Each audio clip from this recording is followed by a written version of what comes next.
I don't know how to describe it other than like a demon type of sound. But it's silhouetted, hulking, every bit of 5.5 feet wide, 13 to 14 foot tall, pitch black. The one thing that ran through my mind when I had this encounter was I don't have a big enough gun. Your host, two-time witness and field researcher for more than 40 years, William Jevning. Welcome to Creek Devil. All right, Mark, yeah, you and I chatted a little bit. And by the way, I hope it's okay to say this. And if not, we can, we'll take care of it. But Mark's background, oddly enough, is you have a background in anthropology, correct?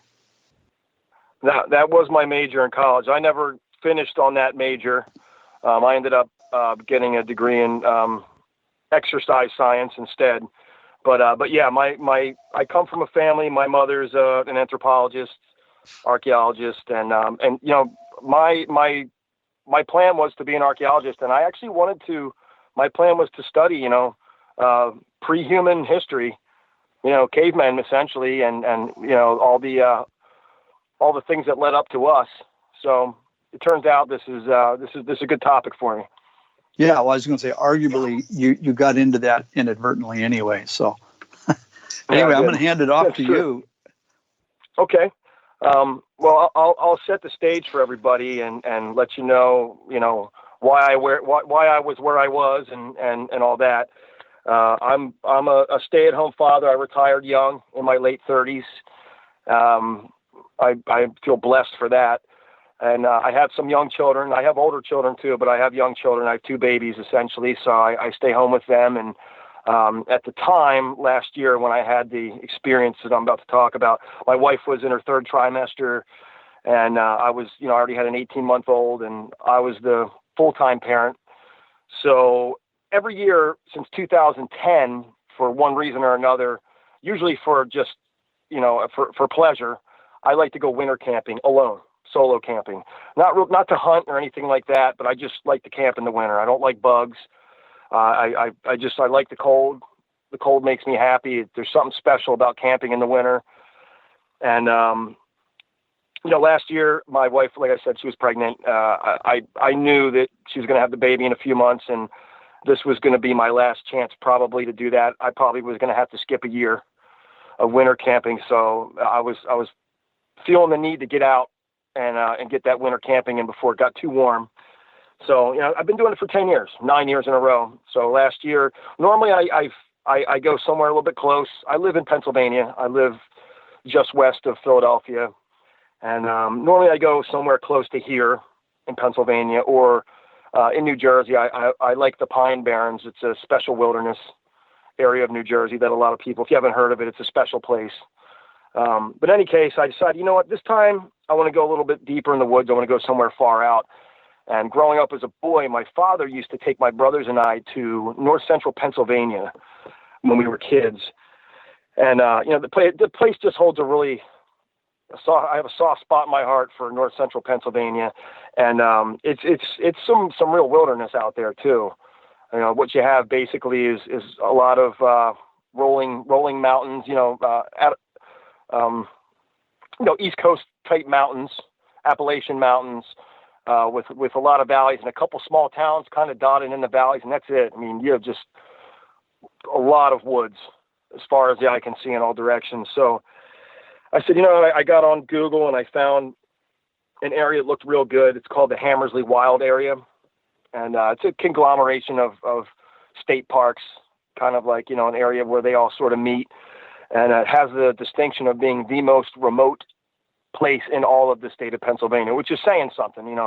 Pennsylvania is a pretty woodsy state, like I was saying. So it's about a 5.5-hour drive. I made the drive, packed everything up, headed out, and I got to a town called Cross Fork, Pennsylvania. It's a town of 30-some people, so it's a real small town. Kind of a stop-through town where snowmobilers cruise through, and 35 people, but it has 2 bars. The town, I noticed that. It does have a motel for fishing season. It has a tremendous creek that goes through it. Kettle Run, it's called. Amazing, beautiful, beautiful big stream.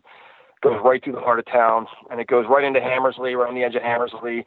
And then, you have some large but smaller than Kettle Run streams that flow down from Hammersley into Kettle Run.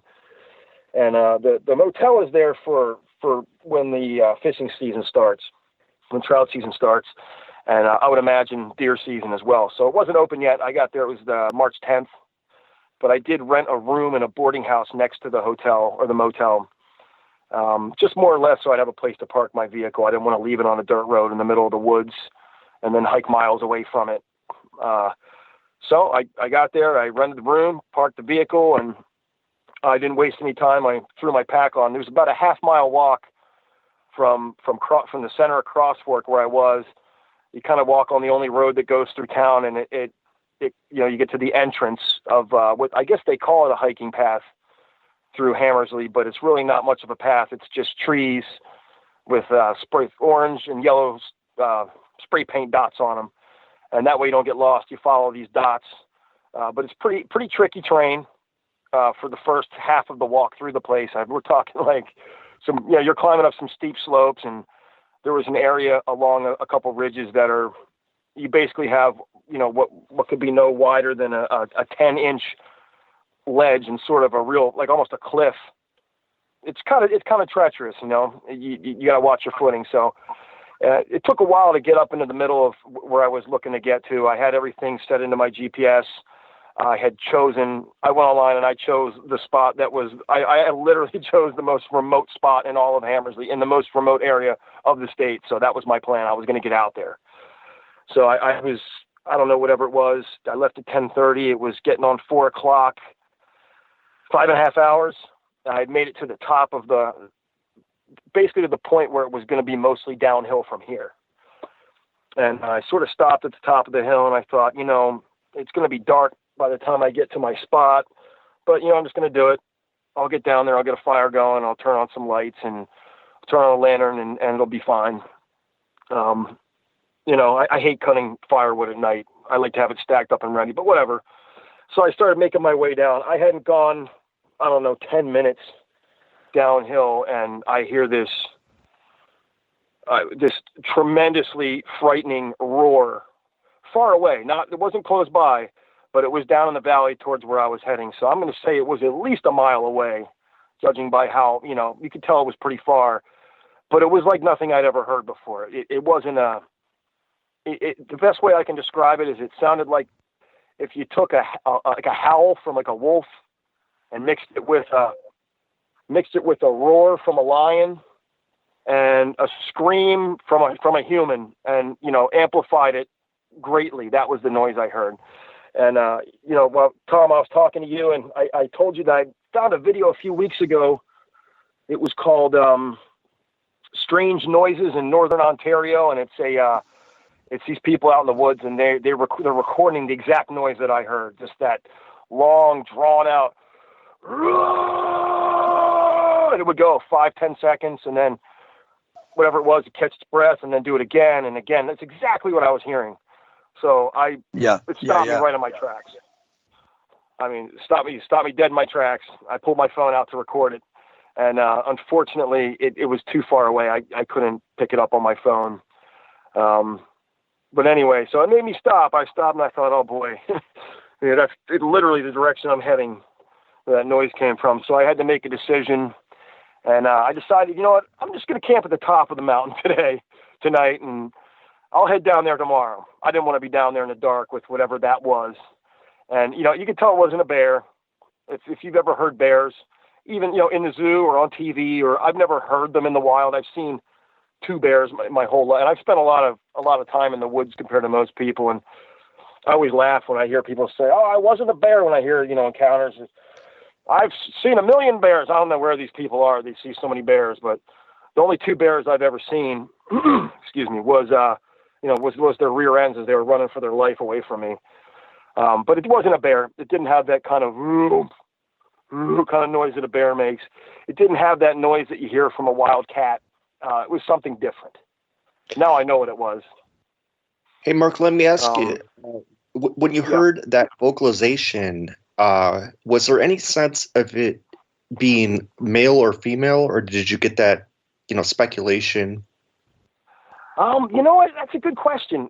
Not really. I guess at the time, I wasn't thinking Sasquatch. You know, I wasn't. It wasn't that thought wasn't on my mind. I was just kind of out in the woods, and I was, to be honest, I was a little confused. I almost thought like it sounded like almost humanish, but it was obviously not a human. It was too powerful and it was a roar. I mean, it sounded, like I said, it sounded like a howl and a lion roaring at the same time and a man screaming all at once.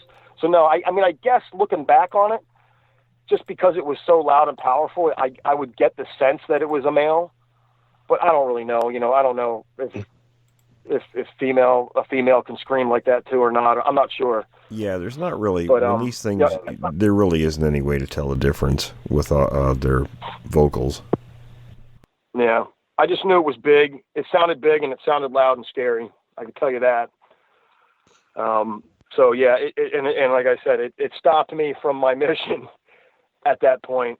So I set up camp at the top of the mountain, which is, anybody who knows survival knows it's a bad idea to set up at the top of a hill, because you get hit by the weather and the wind, and it can be colder at the top and the bottom of a hill. You sort of want to stay in the middle where the heat the cold hasn't sunk to the bottom and the wind isn't whipping on you. But whatever, I found a good tree that was a huge evergreen type tree with big boughs that were spread out real far, and I cut the lower dead boughs off pretty high, maybe 7-8 feet up.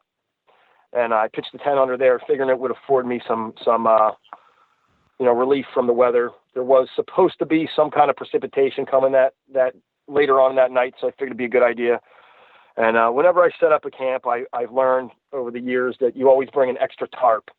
And it's a really good idea to, when you pitch your tent, to surround your whole tent, excuse me, and tuck it under the tent, a tarp. And then I'll take clamps even and clamp it to the poles, because there is no tent on earth that is truly waterproof that I've ever been in. And it pretty much always rains or snows or something when I go camping. So I set up my tent.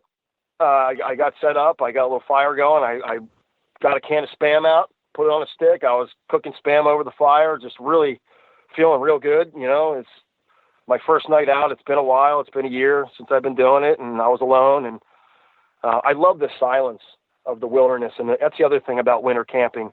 At night, it is just quiet compared to the other times of the year. I really like that a lot. I think silence is underrated. It's one of those people. So, especially with my life, I got a lot of children and there's a lot going on.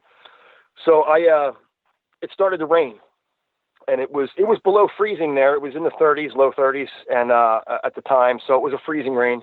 It would hit and just freeze immediately on me, on the tent, and I wasn't real happy about that. I tried to keep the fire going, but it was of no use. And then we got a heavy sleet came down right after that. Came down on me. And it was time to retire for the night and get inside. I had forgotten to bring my sleeping pad with me, which was a nightmare because the ground was pretty cold. And I didn't bring my warm weather sleeping bag either. I brought my cold weather sleeping bag. I brought 2 warmer weather sleeping bags and figured I would just leave. I had a couple layers on, winter coat. I figured I would just, leave all my clothes on and get in there. I'd be fine. It was not the case. I was freezing all night. I had a horrible night. Just wind whipping, tons of rain, tons of sleet. I could hear branches coming down. I heard 2 trees crash down. I actually found them the next morning. And one of them was pretty close, less than 100 yards away. Just kind of terrified, to be honest, that I was going to get crushed. But, whatever. I just hung in there and waited for daylight. So eventually the wind died down and it was just a heavy sleet. And at this first sign of daylight, man, I was out of there. Oh, the other thing is my boots were wet. I forgot to weatherproof my leather boots. I wore my tactical boots. Good dumb idea. And in the 5-hour trek up there, 5.5 hours, the snow had slowly leached through and gotten to my socks. So they were totally wet, my boots. So I put them next to the fire the night before to dry them out. And I ended up burning the soles of both of my boots to the point where they were just almost not usable. So now I'm tired, I'm cold, I'm miserable. My boots are like ruined. I had to take my emergency blanket and cut it into 2 pieces and wrap my feet in it, and then put my socks on and then put the boots on to keep my feet. It was just a whole mess. So I said, you know what, that's it. I'm going to go back into town. I'm going to take a nap in that room I rented. I'm going to, grab a beer and a slice of pizza or something. And I'm going to come back out tomorrow morning. So I left my tent pitched. I grabbed my garbage and all my valuables and all that, and filled my pack, and I left the tent up. I had made sure it was staked down real tight, put some heavy rocks on the corners and on the edges, and I left. I went into town. I had that beer, had a slice of pizza and a burger. I got some sleep that night, and first sign of daylight the next morning, I was out. I headed back into Hammersley, and I was feeling good. I was well rested. I made it up to that same spot in like record time. It was like an hour faster. When I got there, I get to my campsite and my tent's gone. Tent's just not there. I was pretty confused because I had it pinned down pretty tight. And I got to where the tent was, and there's the tarp. And I don't want to say it was, I say neatly as in like, it wasn't like blown by the wind, up in the trees, or it just had that look like it was removed and just kind of dropped right there. And I use 2 tent stakes on each corner. I use the big ones that they have like the, sort of like a fish hook has. They have, kind of a back serration to them so that they stay in the ground. And then I use metal ones to sort of pin sideways into those. And 3 of those big tent stakes were in a pile next to the tarp. So at this point, I thought someone stole my tent. I can't imagine who would do that, but somebody stole my tent. So I started scanning the area, and I looked off into the woods, and sure enough, there's my tent. And it's sitting straight up like it's been repitched. So now I'm thinking somebody's in my tent right now. There's probably some, homeless guy or something from wild man from the woods is living and sleeping in my tent right now. So I did have a large 357 Magnum with me with some hard cast, Underwood bullets. If you ever know what those are, they're made for bear defense basically. And I pulled my pistol out, cautiously made my way to the tent. I would say it was about 50, 60 feet back into the woods behind my camp. And the other thing was the tent was in a position, and I'm looking, and there was no, there was snow. I forgot to mention that the whole walk up here, I was, going through anywhere from 4 to 8 inches of snow. So as I'm heading to the tent, I noticed that there's tracks leading to the tent. So now I'm thinking there's definitely somebody in my tent. And the tent it's in this small grove of there was like a circle of saplings, and it was in there. Like there's no way wind could have blown it through the saplings and then landed it, sitting straight up. It's just not possible. Somebody had to put it there. And there's tracks leading to it. So I get to the tracks, and I'm looking at them, and I think to myself, my God, there's a giant hobo in my tent. This guy's got to have a size 25 foot. And it just looked like huge. At first, it looked like giant boot prints. And I have pretty big feet, especially, I have the feet of a man who's 6'6". I'm 6'1", but I have a size 13.5 foot. And so I have pretty big boots, and I stepped my foot inside the one track, and it just dwarfs my whole boot. And I got closer. I looked at them. One of them, I noticed, looks like a giant foot. 4 toes, not 5, 4 toes. Big, wide, huge foot. And I sent Tom a couple pictures of the tracks, and the one's a real good print, like a footprint. And it's a picture of my foot inside the print with my 13.5 boots. And it just absolutely dwarfs my boots. It's dwarfing my boot in the picture. So I thought to myself, I mean, is that a Bigfoot? I mean, it's a bare foot in the snow. What else could it possibly be? So now I'm pretty scared. But I did notice, it wasn't a huge stride. It would be like if I took a kind of an overly sized stride. So I got kind of concerned. I got to the tent. I sort of, hey, is anybody in there? And nothing. Open the tent. It's empty. I looked for like wind marks, because the tent would have left marks on the snow, nothing. So I started really looking at these tracks, and it would appear that there was two different sets of tracks. One gigantic set of tracks, and then one that was big, much bigger than my boots, but not quite as big as the other one. Thinner prints, and the toes were different. On it, you could see there was two of those prints where I could actually see toes.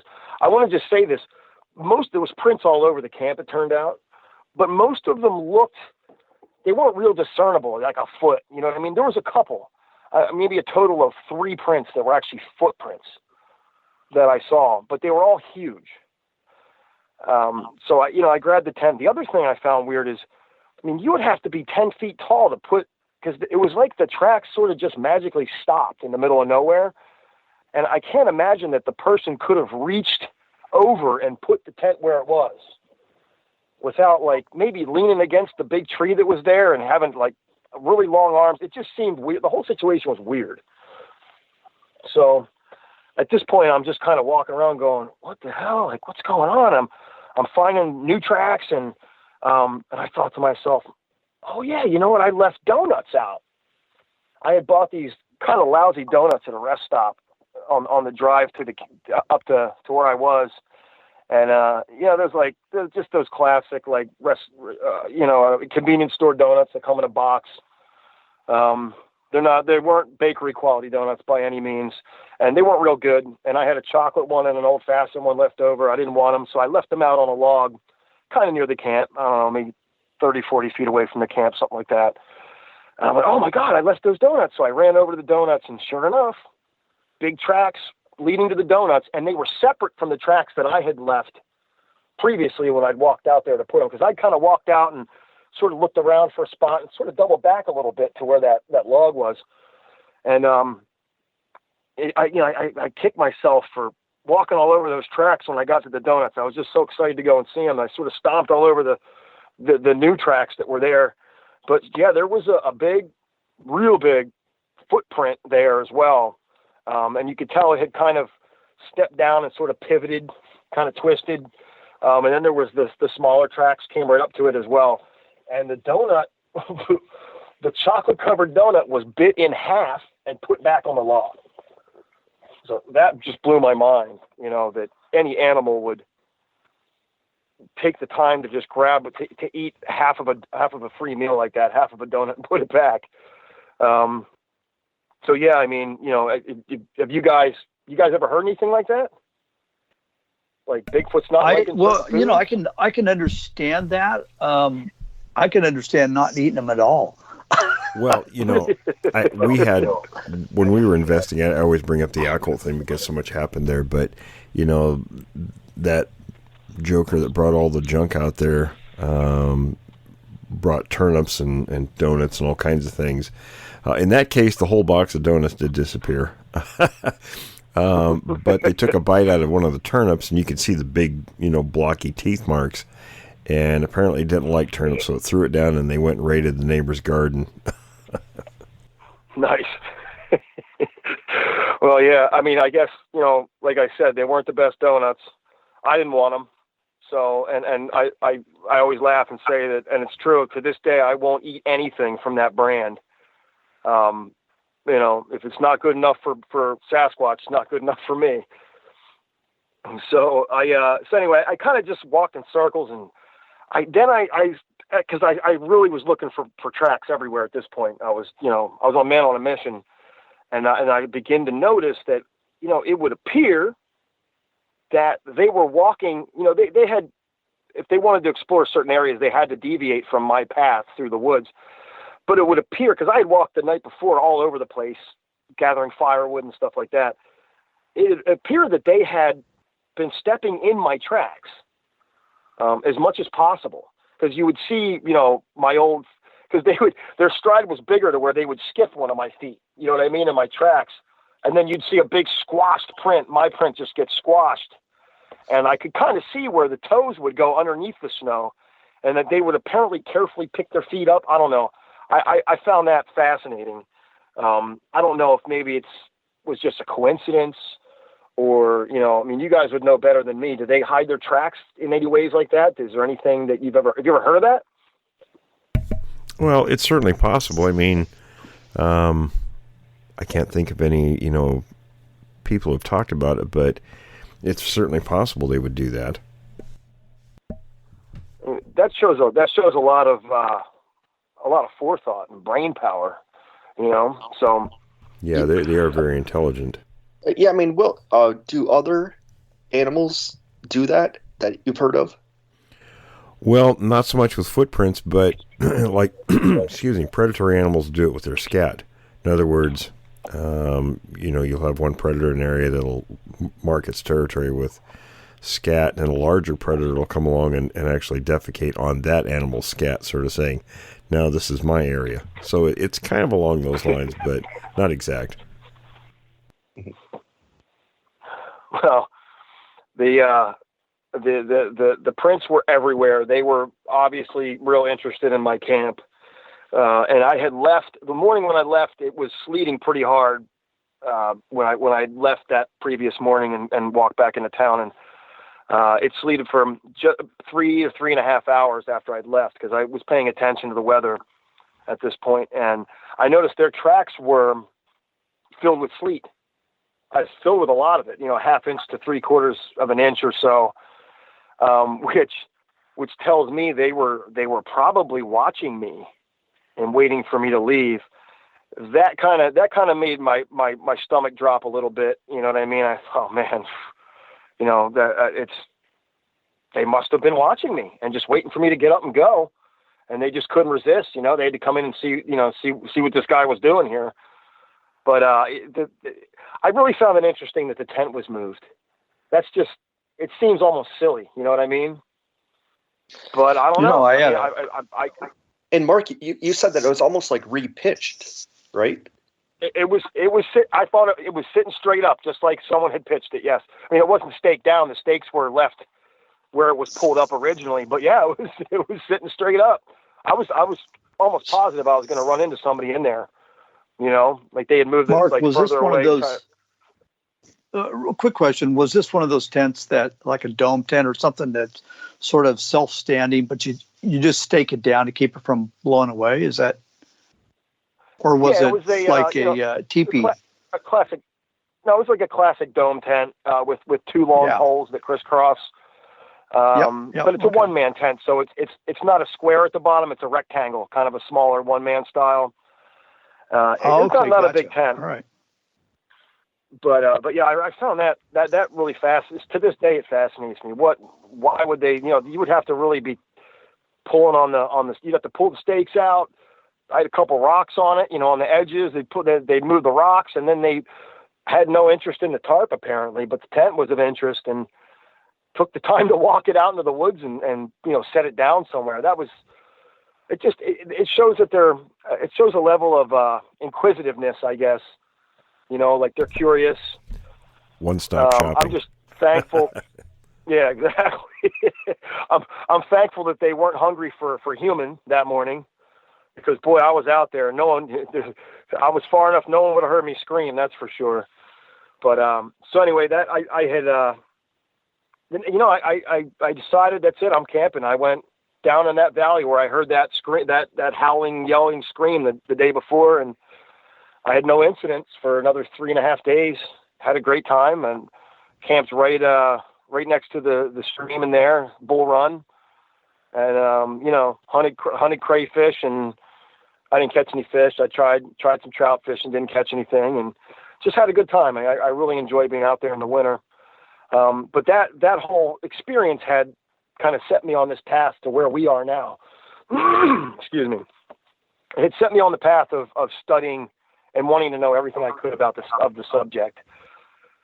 So since then, I have, for a year now, I have spent, and you know, at the time, I was looking at these prints, and you know, it dawned on me, I guess, could this be a Bigfoot? Could this be Sasquatch? I mean, I guess what else could it be?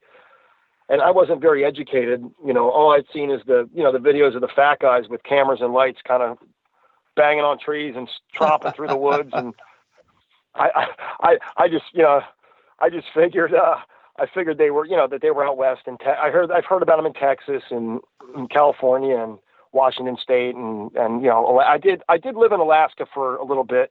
I went to college in Alaska. You heard about them up there. So, that had got me looking into it. And sure enough, there's plenty of sightings in Pennsylvania. In fact, I would say it's a lot of sightings. Not so many in that area. There's a few where I was. Not so many in that area, but there was definitely some. I mean, I know if I was a Sasquatch, that's where would be Hammersley. You probably get the least amount of deer hunters in there and the least amount of foot traffic through that area compared to other areas of at least of the state game lands and all that. So for a year now, I've been listening to every podcast I can. I listen to every encounter. I really love your guys' show. I love getting to hear the encounter first and then going through the questions. And this is really a great venue for this whole topic. And, Will, I've heard that you might have put a few hours in studying these things. So one or two. Yeah. So anyway, and it dawned on me. Like I said, I have spent more time in the woods. And the real key is that I spent more time at night in the woods than most people. There has been, and in the winter time, in 2014, for instance, I spent over a month in the wilderness of the Pine Barrens. So and it dawned on me as I've been researching Bigfoot and listening to all these encounters that I had a dramatic encounter that at the time just confused me, and I just didn't know what it was and thought maybe it was a bear or maybe a monster, or I didn't know. It was just a couple months ago, really, it dawned on me, that's right, I had that experience. So this was in 2014. I could tell you the day when it happened, down to the date. It was, I believe, well, maybe not. It was somewhere between December 1st and 3rd in that time frame. It was I believe it was a Friday. But anyway, I was working for a construction company. I was living in New Jersey, right on the edge of the Pine Barrens. Pine Barrens, for those who don't know, it's a wilderness in southern New Jersey. People think of New Jersey, they think of, smokestacks and high rises in New York and thick population. And it is a very populated state, but the southern half of the state it has a 1 million acre wilderness known as the Pine Barrens. And it's a very unique place. It has really poor soil. So really nothing grows there but pine trees as far as trees. You get some scrub oaks and pin oaks and things like that. But it has very acidic soil. So berries grow well there. Cranberries, blueberries. There's a lot of deer, a lot of turkey. There's also, carnivorous plants, believe it or not, on the edges of the marshes and things like that. Really cool place. There's actually plant life that doesn't grow anywhere else. It only grows in the Pine Barrens. Very unique place. I really like it a lot. I've spent a lot of time in the Pine Barrens over the years. So in any case, I was living in a town on the edge of the Pine Barrens. I was working for a construction company. I was living in a house with my ex at the time. Her and I are to this day, we've always been good friends. It's been a long time since we've been together, but we're still really, really good friends. So her and I were sort of splitting a house. I lived in the upstairs. She lived in the downstairs. We have a son together. So it was good for him to have us both there.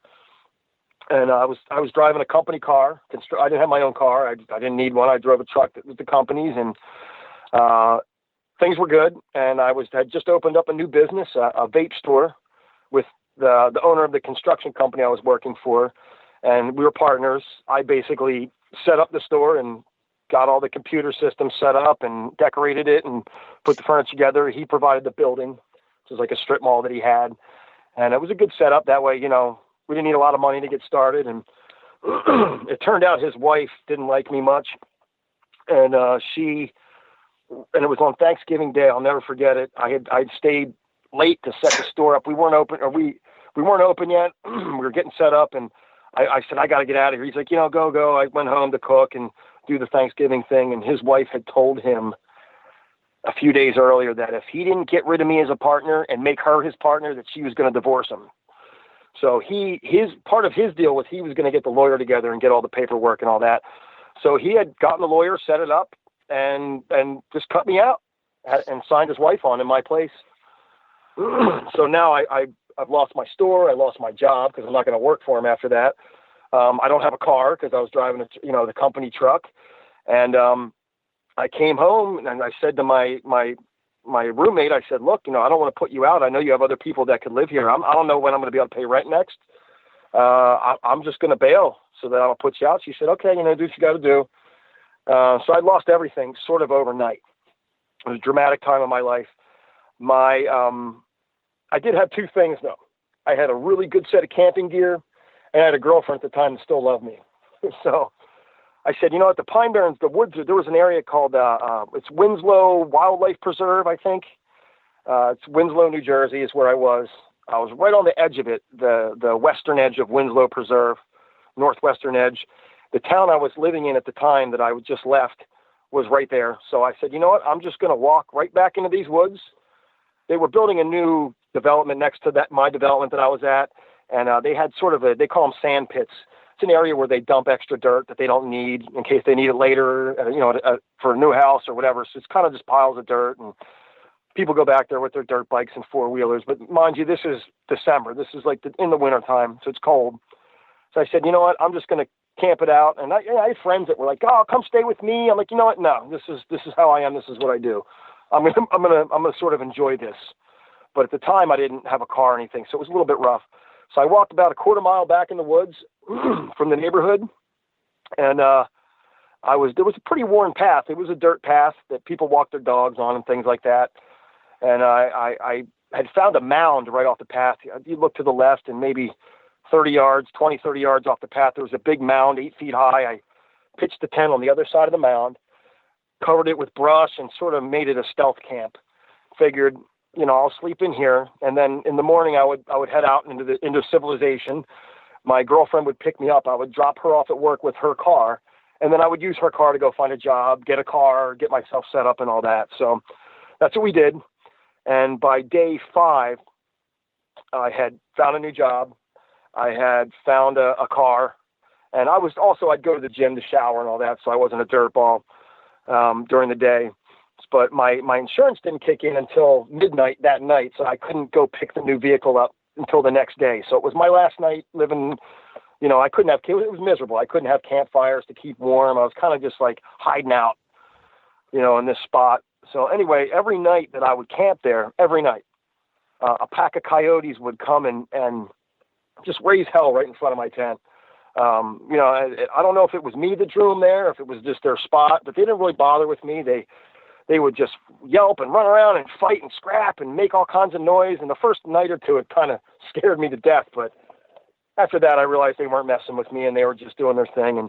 And then they would be about 8 o'clock. It was like clockwork. 8 o'clock, they'd show up for about a half hour, and they would slowly kind of move themselves away from the area. They would still run in circles and fight and go crazy, but they'd move away as they did it. Take them about 20, 30 minutes to move out of the area before I'd stop hearing them. So the 5th night, I'm laying in my tent. I lay back. I just finished some beef jerky and some food, and I'm feeling pretty good. Tomorrow's going to be a new day. I'll have the new vehicle. I'll be able to get a real campsite somewhere where I can drive in and have big campfires and really, mountain bike and enjoy myself. My job didn't start. My new job didn't start until after New Year's. It was the beginning. So I had a month or so to kind of just enjoy life out in the woods. So I said, I'm going to make the best of it. So anyway, I lay down. I'm sort of just feeling good, and the coyotes are going crazy, and I'm just starting to close my eyes, and all at once they all start, and they all take off. You can hear them like rip through the woods, and I, caught my attention. That's new. So I sat up. I listened. Silence. All right, whatever. So I lay back down. I'm just starting to close my eyes again, and this stench that is just, you hear about the stench from people that have encounters. I don't know if it's this bad for everybody, but wow. The smell that I can only describe as body odor mixed with skunk, mixed with feces, mixed with real sour, stinky feet. That's the best way I can describe it. And when I say body odor, I don't mean like someone's been at the gym and they've been sweating body odor. I always think back to being in grade school when I used to sit behind this kid that never showered, and he just had this sour smell about him. And it was that kind of body odor mixed with all those other things. I mean, and when I say strong, I mean like, woo, you know, when you, a smell sort of triggers, it really locks a memory into your brain. And I can remember that moment so clearly, sitting up and, you know, where I was facing in the tent when I sat up and everything. It was just unbelievable. I remember putting my face inside my coat and trying to escape it. It was impossible. There was no escaping it. So I'm thinking to myself, what could that be? Like, there's no way. It smelled a little skunky, but it didn't smell like a skunk. I thought, I guess it has to be a skunk or something out there. So I used to, it's New Jersey, so I'm not allowed to I didn't want to get caught with a firearm out in the woods there. It's a felony. And you can't get a permit to carry in New Jersey, no matter who you are. So all I had with me was kind of a short, straight-bladed short sword that was about 26 inches long. So I unsheathed it, and I said, you know, whatever it is, I'm going to go out there and scare it away, because there's no way I can tolerate this for more than a minute. So I was just starting to unzip the tent when I heard something coming down the dirt path, kind of thump, thump, thump, walking, kind of heavy, not really trying to hide or anything. So I said, oh, man, someone's coming. So I zipped my tent up real quiet. I just sort of held my breath. I figured, you know, normally I never heard anybody late at night on the path, but I figured, yeah, they're probably just going to walk by, because people do use the path once in a while. So I hear it, it stops. And then and it's obviously a person. You can tell it's a person. 2 feet. It's not galloping. It's walking on 2 feet. Then I hear it stop, sort of behind the mound, and it very cautiously starts to step into the woods behind me. So now my heart just drops into my stomach, and I'm like, oh, like someone knows I'm here. You know, it's probably the cops. I'm probably on private property. I don't really know, but probably, you know, I made it all this time. It's the 5th night, and, you know, I'm going to be out of here in the morning, and sure enough, here comes the cops. They're going to break my balls. It's going to be a homeowner, the police, something. So my heart just sinks, and you can hear them coming through the woods, but it was as if someone was trying to sneak up on something. Like, you could hear them, like, sort of, you know, cautiously putting one foot down, but not real quiet, but you know, quiet enough, stalking through the woods. So I'm thinking, you know, my camp, you could walk up a couple yards from it and not see it, especially at night. So maybe I didn't see any flash. I couldn't see real well because I had a tarp around my tent. I couldn't see anything, but you could see light maybe if there was a flashlight. I didn't notice anything like that, so I thought maybe they won't see me. And then it gets about 20 feet to my left. Figure I'm facing the front of the tent. The mound is behind me, and it's directly to my left, maybe 20 feet, and you wouldn't be able to see the tent from there. It stops, and then it just starts walking, normal speed, crunch, crunch, crunch through the woods, right in front of the tent to right where the coyotes were, and it stops. And I hear it breathing, this deep, like a giant monster trying to catch its breath. Best way I can describe it. And I'm thinking, is this like, you know, that is like is there a big, giant, scary man out there? Or is it a bear? You know, what could this possibly be? And as you can imagine, I'm completely terrified at this moment. I don't know if it's a person. I assume it isn't at this point, because I'm starting to put together the smell and the fact that there's a big, heavy breathing going on. And the Sasquatch was the last thing, never even crossed my mind at all that whole night. And then it walks up to my tent, directly up to the front of the tent. I mean, right there. And I'm about to have a heart attack. And it's breathing. And it walks slowly around the tent to the right and stops, right there at the right of the tent. And this is a small tent, so it's, I don't know, 2 feet, 3 feet at best from me. And I could hear it maybe touch the tent, because you could hear the tarp kind of crinkle. Maybe it pushed its finger on it or touched it. And then it started to sniff. And it wasn't, you know, when you hear a dog sniff or like an animal, they kind of do that like in and out real fast, because their sense of smell is real good, and they don't really need to take deep breaths. But no, it was like if you or I were to sniff something, just like big sniffs, and then letting air out through its mouth. So now I'm thinking it must be a bear, but I don't. There's no bear here. You know, there's been 2 bear sightings in the Pine Barrens in the past 10 years at best. and one of them was in a town kind of a little bit away from the Pine Barrens. So the thought of it being a bear was just, it was either a bear or a monster in my mind. So I thought, is it a person? Is it a bear? And sniffing away. So I got to say something. If it's a person, I got to talk to him. This is what I'm telling myself. I got to say something. If it's a bear and it hears a human voice, 99.99% chance it's going to run for its life. So I'm like, I can feel my pulse pounding in my head. I'm like freaking out. So I just say, I muster up the courage and I go, "Who's there?" And I smack the side of the tent where the side it was standing on with my backhand, like whap. And to my absolute horror, it doesn't run away. Instead, it lets out the deepest, most terrifying growl I've ever heard in my life. So I mean, talk about like crapping yourself. I was there at that moment. And it was it sounded like if a dog was to growl, except an 800-pound dog or a 1,000-pound dog. That's the only way I can describe it. And it was a long 5 to 10 second growl.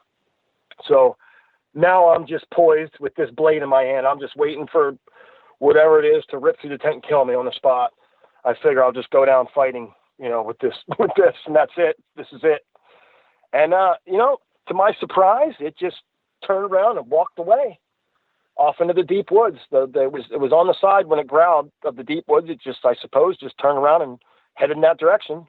And you could hear it 2 feet, crunch, crunch, not that 4-footed crunch, crunch, crunch, crunch you hear from something with 4 feet.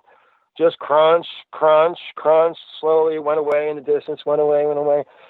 So oh my God, I collapsed onto the floor of the tent, like, just couldn't believe. I thought I was dead. So, and I could hear it getting further and further, and eventually I didn't hear it anymore. And mind you, the stench was still there the whole time. And at that point, I was more concerned with my life ending than the stench. And then the stench cleared up. I thought, oh my God, it didn't kill me and it went away, whatever it was. So I started, just when I started to feel better, I heard a crack, snap, like it ripped a branch off a tree or something, loud. And right away I get the adrenaline just surges right back, and you could hear it smack the tree or whatever, smack something else with whatever it just broke loose.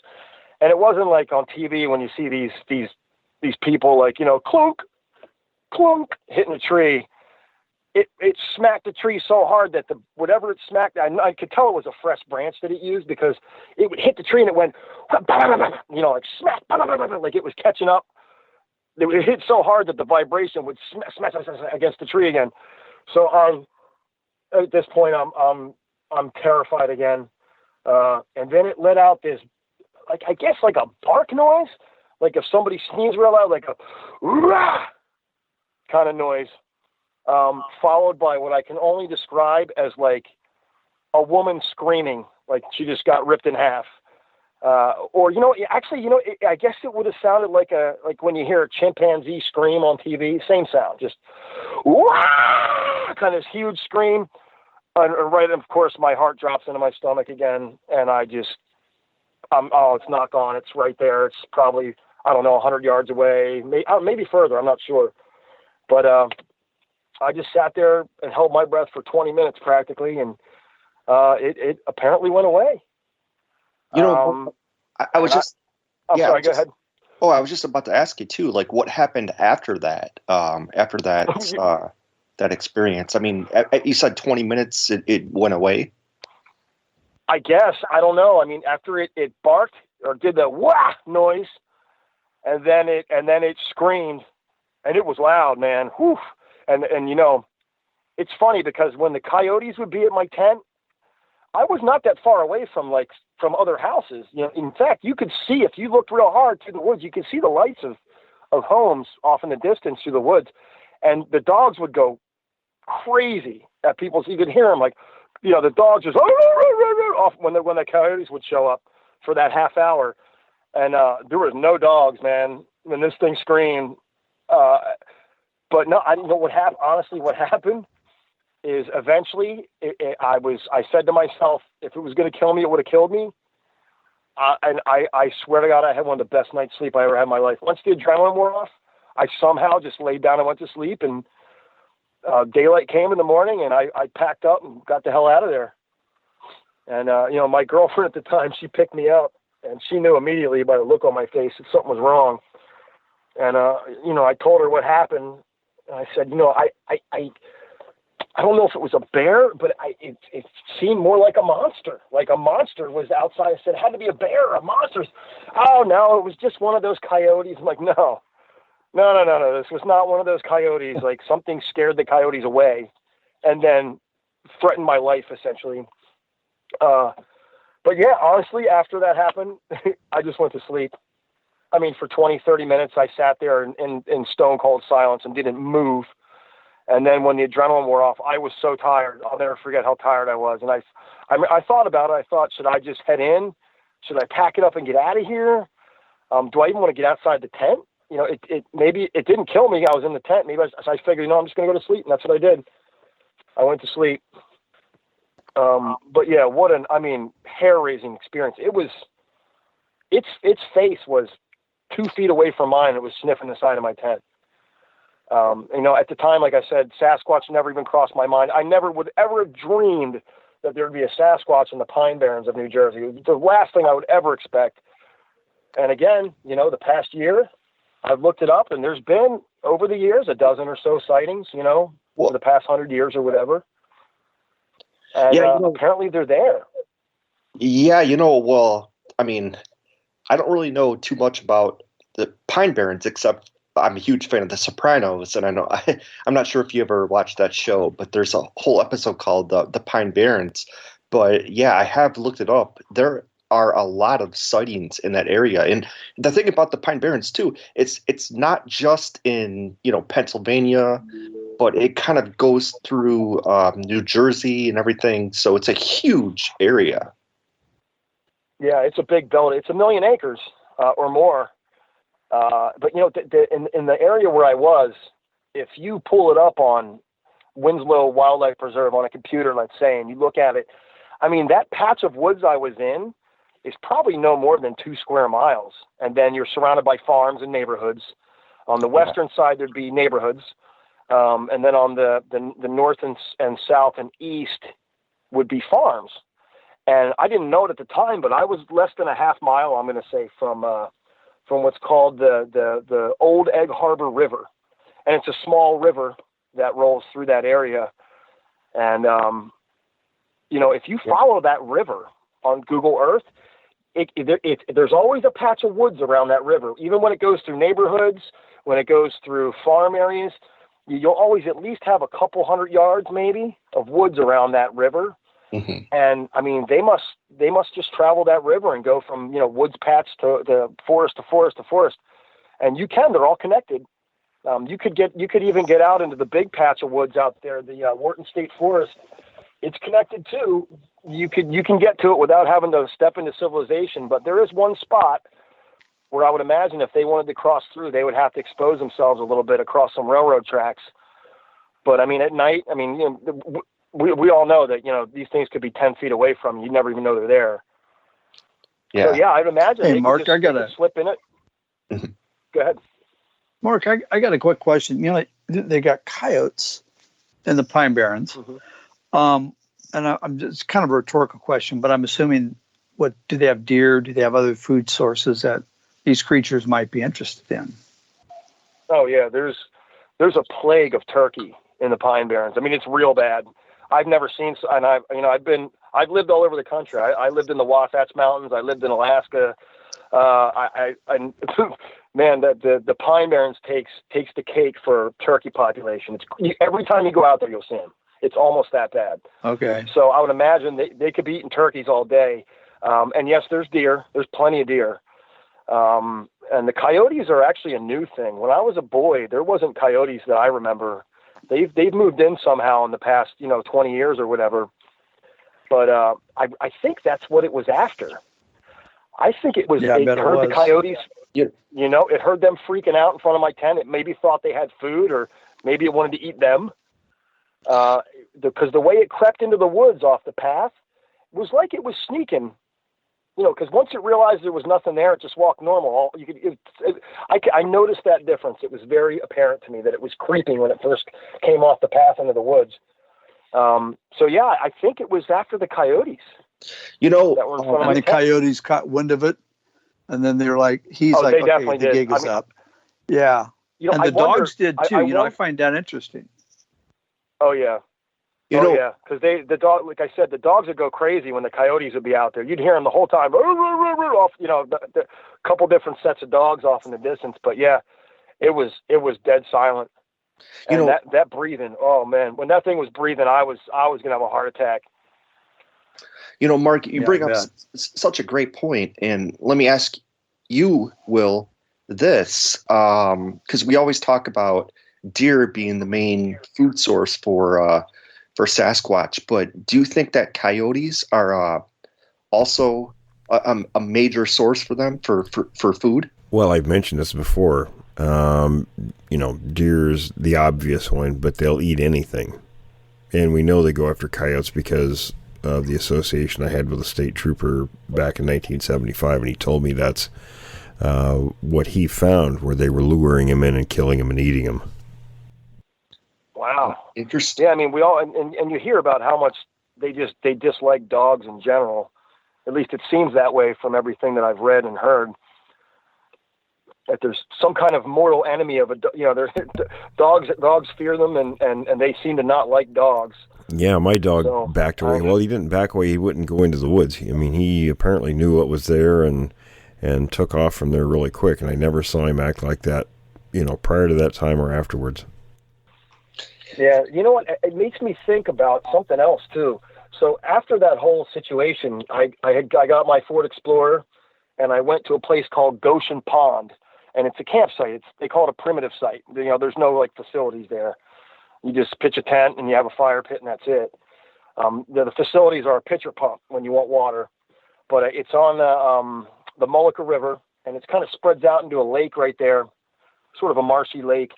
And I often wonder about this too. I was having a big roaring fire. I was all happy and excited because I could finally have fires and just raise hell by myself. And of course the coyotes would surround that camp every night too. And I was the only one at Goshen Pond the whole time. And I kept hearing shotguns off in the distance at night. There was some good old boys. You could tell they were out there. You could hear the trucks revving up and shotguns. And so I had a whistle. And every 15 minutes or so, I would whistle real loud to let them know not to shoot in this direction. And, they had finally gone away. I stopped hearing the gunshots. I heard the trucks drive off, but I blew the whistle anyway, just to make sure they knew I was there, because it was pretty quiet. It'd be a good time to blow it. And I blew the whistle, and something whistled off in the woods right near my camp. And it would have had to have been less than 100 yards away. Either like somebody in a canoe in the lake or somebody right on the edge of the lake, the direction it came from. And it sounded like a person whistling, not like another whistle whistling.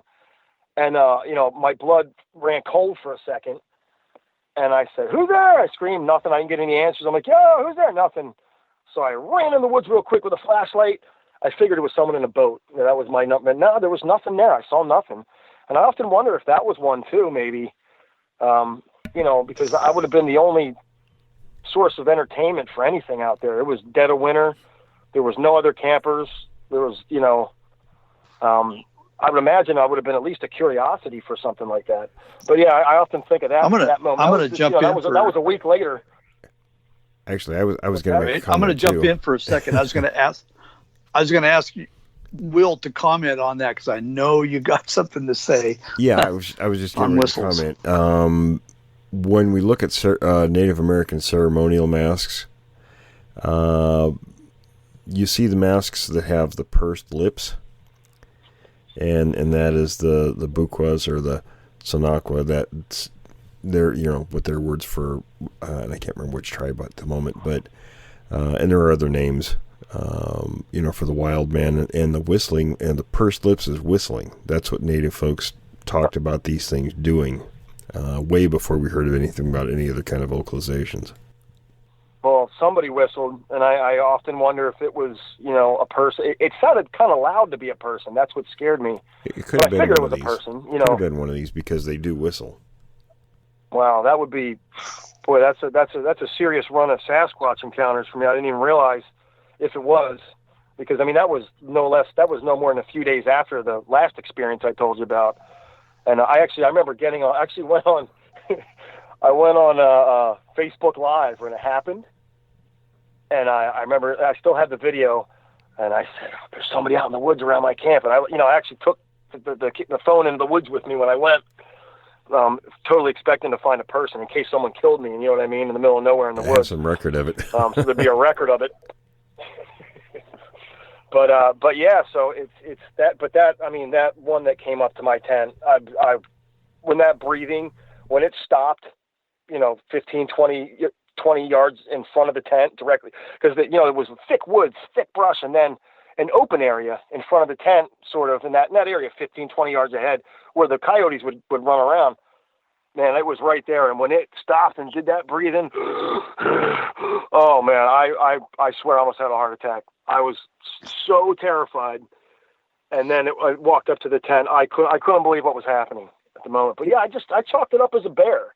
So I looked it up, this past year, and there's no way it was a bear. Black bears, number one, they're all but non-existent in the Pine Barrens. And number two, they don't smell. They don't have a strong odor. People say, bears are smelly. It turns out, and I looked this up on some real zoology type websites. No, even when they're hibernating and they'll urinate a little bit on themselves, it's not even a strong smell, from what I understand. So it definitely wasn't a bear. It wasn't a coyote. I can't imagine what else it could have been. Mark, let me ask you, do you think that since it didn't, necessarily attack you, do you think it was just trying to send you a warning to just get the heck out of the area? Judging about from where I was, I can't imagine that it was feeling super territorial. I was on the edge of civilization. Like you could see lights of houses, and it was a 5-minute walk to the neighborhood, to the center of the neighborhood. So I think maybe it was just blustering. I think it was curious. It obviously showed up to look for food, because it was coyotes, whether it was trying to get them or their food, I'm not sure. And then I don't think it noticed my tent until it had got to that clearing. This tent was, and I can't, people say, they could have smelled you. There is no way, if you smell that bad, you can smell anything but that halo of stink around. I don't care how good your sense of smell is. It was crazy. It was the nastiest, it was the most vicious stink I've ever smelled. Oh, I've smelled it. I understand. Yeah. And it was like, it was making me dizzy. It was that bad. I remember thinking, you can't pin it on just one odor you can compare it to. There's nothing to compare it to. No, you can. The only thing I compare it to, like I said, feces. A mixture smelly of things, feet was right? a good component. Yeah. Yeah, smelly feet, BO, feces, and there was a skunky quality to it. I do remember thinking maybe it is a skunk, because there was a little bit of skunk in there too, but there's no way that thing could have smelled me. You'd have to be, there's no way. But it did try, and I remember, that was obviously one of the scariest moments when it started to sniff the tent, because mind you, like, if I didn't move, its head was near my head when it was sniffing. But how could it even smell me? That's kind of smells that bad. That's kind of reminiscent, though, of you guys recall the Larry Batson story about Bob Titmus from a few years before Patterson got his film in that same area, where he covered himself up and decided to spend the night instead of trying to bumble through the woods. Yeah. And the creature came and was sniffing the air. He could hear it. He apparently was aware that he was there, but couldn't find him. But he was actually buried. Yeah, he covered himself up in a shallow hole. Yeah. Huh. Well, I think that's what happened. I think it came in to get the coyotes, and then it noticed my tent and said, burrito. Maybe there's food in there. I guess it just it must have got a little, because it doesn't know how many people are in the tent, Right. Maybe I have a gun, maybe I don't. So I'm assuming it just was too afraid to take the chance. Probably that close at getting at me, but that close to where people are living. Sure. Yeah. Going to be very so cautious I don't there. think it was territorial. To answer your question, I think it yelled and screamed because it was probably a little bit angry, but it was definitely sending me a message when it snapped the branch off. Mm-hmm. And you knew exactly what it was. As soon as I heard, I knew it snapped the branch off, and it beat a tree or something else with the branch, and then it barked and screamed. It was definitely basically saying like "F you" to me. Yeah, what it felt like. A display, sure. Yeah. But yeah, some terrifying stuff. Oh man! And if you look around that patch of woods, I'm sorry. Go ahead. Well, I just want to go back to the sniffing for a moment, and I was going to ask Will. They really don't have their number one sensory is not smell, but it's sight. It's going to be eyesight and then hearing, just like us. Yeah. Sense of smell is going to be down and the like list I of said, ways. Yeah, and like I said, there's no way you could smell anything other than your own stink if you smelled that bad. I can't imagine that you'd be able to smell anything, but See, what do I know? Now, typically, they don't smell like that all the time, so that could have been a reaction to your presence. Right, because, Will, haven't you said before, too, that it's kind of, just like with other primates, it's a kind of it comes out of their armpit. Well, and out of glands, right? Yeah, and it's mostly from anxiety. It's from anxiety. They get excited or angry. They can emit that odor because we find with the majority of reports, vast majority, and I know from my own encounter, very close up, that I didn't smell anything. So, but I have smelled that odor before in a place, and it's very likely due to some kind of anxiety or stress.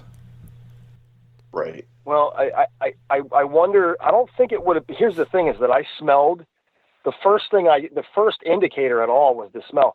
So, and I heard it finally after I smelled it walking down the dirt path. So I'm assuming it was kind of far away. I don't know, 40 yards away when it first hit me. Yeah. When the stench hit me. It was probably agitated that you were there. It probably knew you were there. And yeah, I guess so. And Will, of course, I think from your first experience, they probably didn't know that you were there, so that's why you didn't detect any odor, because they probably were just surprised that you were there. Well, that all happened very quickly. So I mean, because I ran out of the house and with my dog, and it could have been too that they weren't that concerned with me. It's not like they're all. It's not cookie cutter situations where they're all going to react the same way. Right, because you were just a young kid at that time. So that was 16. Yeah. Yeah. Well, that's got to be a harrowing experience for a 16-year-old. It was an underwear-changing moment, let me tell you. Yeah. Believe me, I feel you on that one. And, the patch of woods I was in, if you look around it, it would be a really good spot. That's a question I have for you guys. How much wilderness do you think a group of Sasquatch needs to just, how much territory? Because, I mean, we're not talking, the wilderness of Pennsylvania or upstate California. This is like maybe a square mile, 2 square miles of woods, and then, farms, and then another patch of woods. I mean, how much do they need? I guess not much. They're not going to just live in one place. They move frequently. About every 2 weeks, they move through areas. So now the ones in the East Coast are a little different than the ones out here. So they probably need less area, but they're still going to be on the move. I mean, it's very similar to how gorillas move. So, they move to avoid predators, us, and typically it's so it doesn't really deplete their food supplies. So they move all the time. But as in terms of amount of area, the area that I worked for a dozen years in southern Washington covered around 3,300 square miles, and one group, circulated through that area.